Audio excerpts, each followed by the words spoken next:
जो कथा भागवत में भगवान के विषय में बताया जाता है।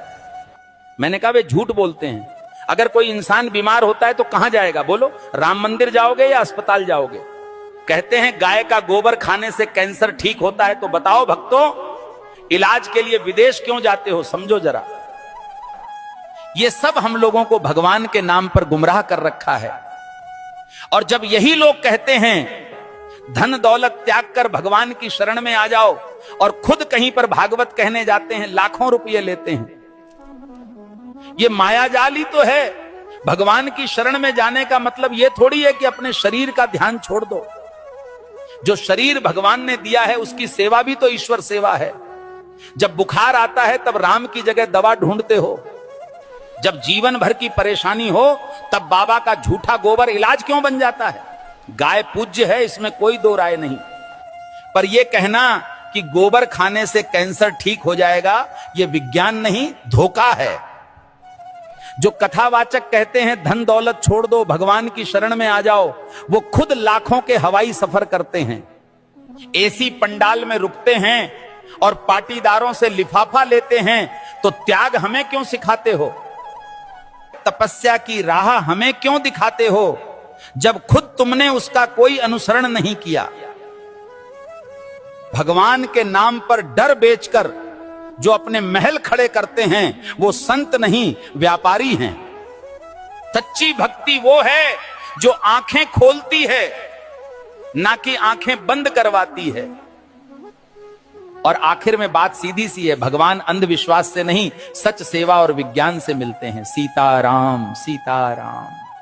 भविष्य मालिका कहती है जब पाप बढ़ेगा तो समय न्याय करेगा और धर्म की असली परीक्षा शुरू होगी। 2032 से सत्य युग का आरंभ होगा, लेकिन उससे पहले पूरी धरती हिलेगी।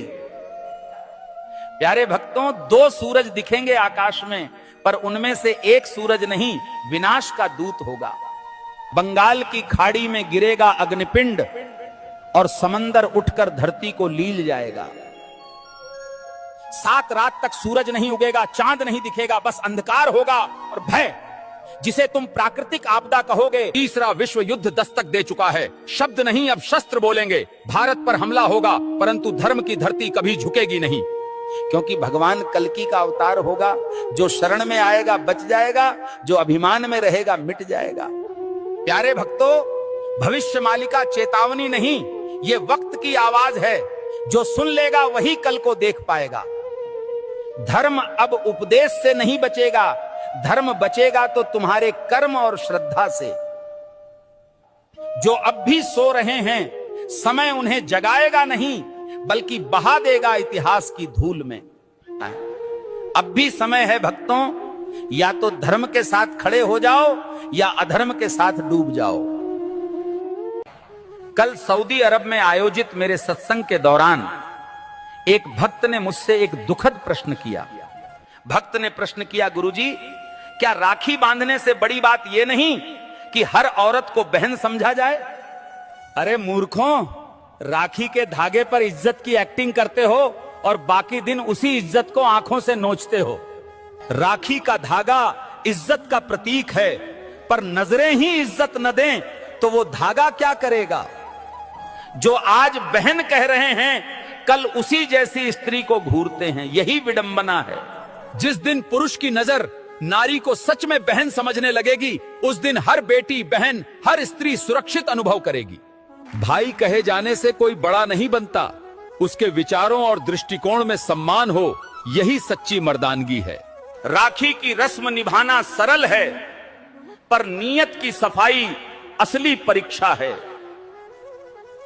हे प्रभु, जो स्त्री को देखकर गंदे ख्याल लाता है वो कभी भाई नहीं बन सकता। हर लड़की बहन जैसी लगे, ये सिर्फ कह देने से नहीं होता, जब तक मन से उसे बहन समझा न जाए। राखी कोई ताबीज नहीं है, ये चेतावनी है सोच को पवित्र करने की और नारी को नजर से नहीं सम्मान से देखने की। जिस पुरुष की मर्दानगी किसी नारी की रक्षा न कर सके, वो राखी के धागे का भी हकदार नहीं।